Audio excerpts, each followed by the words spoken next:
Hello, I'm John Vander, Velden, and I have had to cancel several authors' events. So I thought that today I would try something I've never done before. I've never shot a self-visit video, and I certainly haven't ever posted one. But I thought perhaps we could have a virtual authors' event. If you've never been to an author's event, you might imagine that it's like what you've seen on television. The author is sitting surrounded by promotional material, stacks of books, a line of people waiting, all eager for a moment, just a moment. And I have done book signings. There has never been a line waiting. Not for me. But that's okay. But I prefer authors' events where I can just talk to a group. When I meet in a library, for instance, I go to the library, and it's not about selling books. It's about talking about what books are, what books mean, the importance of storytelling. Because storytelling goes back to the very beginnings of humanity. And we're surrounded by storytelling, aren't we? Whether it's your child telling you what happened in school today or didn't happen in school today, or your spouse telling you the day at work. We're surrounded by the media. The TV's on all the time almost, or big screen movies. The radio plays music. And all these are stories created by artists. But there's a difference between the written words, written stories, and the big screens or little screen stories particularly.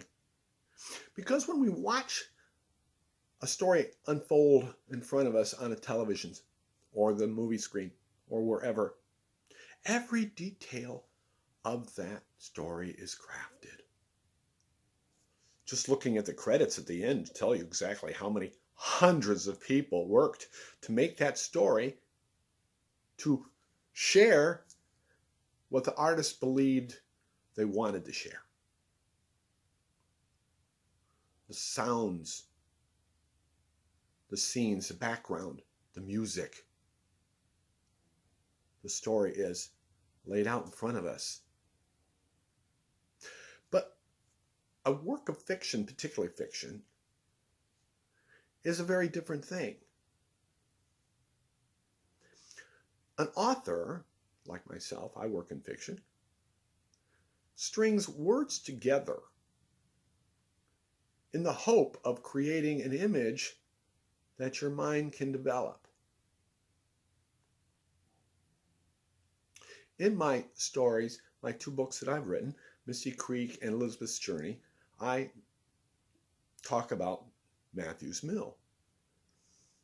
And each reader that comes across that term, mill, will generate their own image in their mind what that mill looks like. And it'll be unique.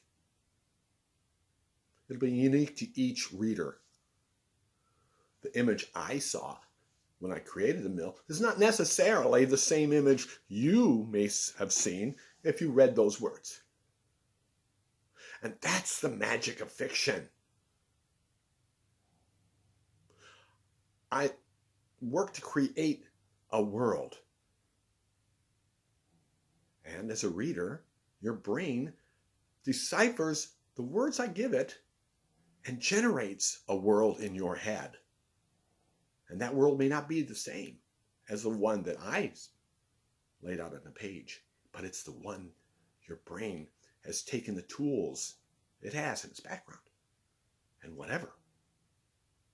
And it's taken my words to turn into your image of what I'm talking about. Studies have shown that reading fiction is a is a very good way to postpone dementia. I'm hoping it's true because I read a lot of fiction. But in any case, I do write fiction. And my world is a little different than some of you, perhaps. As an author, I will admit that my life experiences shape what I write on the page. And I think any author, or rather it happens to every author, whether they admit it or not, or even if they even may not even know it.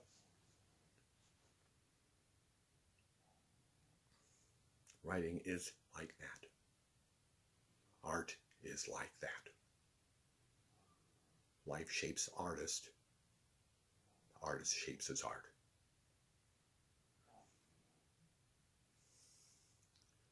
So I'm hoping that if you haven't read Misty Creek, that you might consider it. If you have read Misty Creek and you enjoyed it, tell your friends. But most of all, I hope that reading teaches us something. Whatever you read, that we learn something. It may not be important, and yet it probably is. In my stories, so often I work with human value. What a person is worth.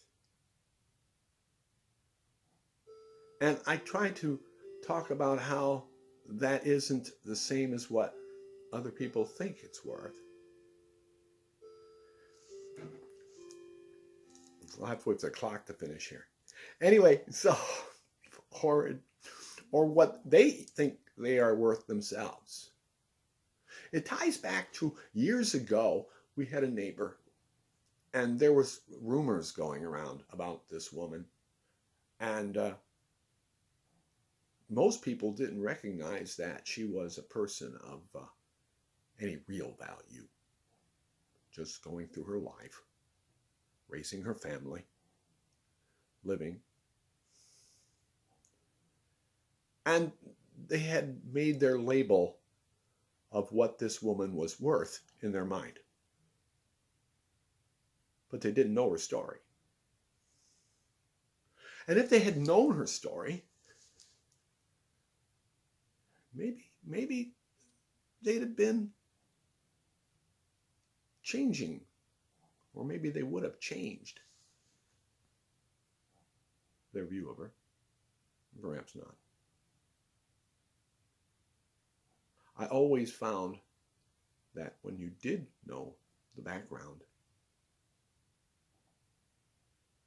it should alter to some degree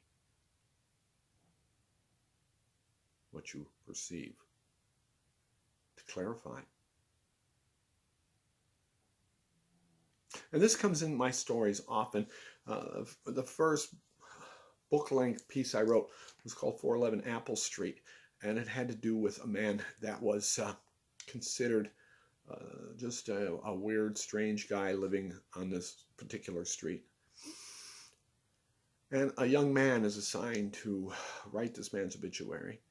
And in doing so, he learns that this man that had passed away was a hero 3 times over. And that was a big piece of that story. The community thought he was nothing. And yet, this man had moved mountains, shall we say. This shows up again in Misty Creek, where Elizabeth comes with her own notions about her own self-worth and the self-worth of those she meets. And she relies on her first impressions, don't we all? And she uses those first impressions to categorize the people she meets in her life, measuring them against known, firm truths without looking into the background, into the history.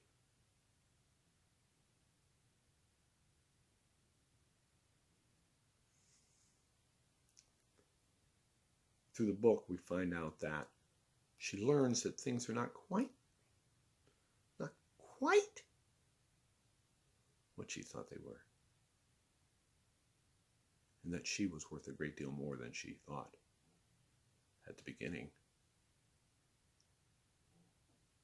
That she had something to give. And people that were willing to accept it.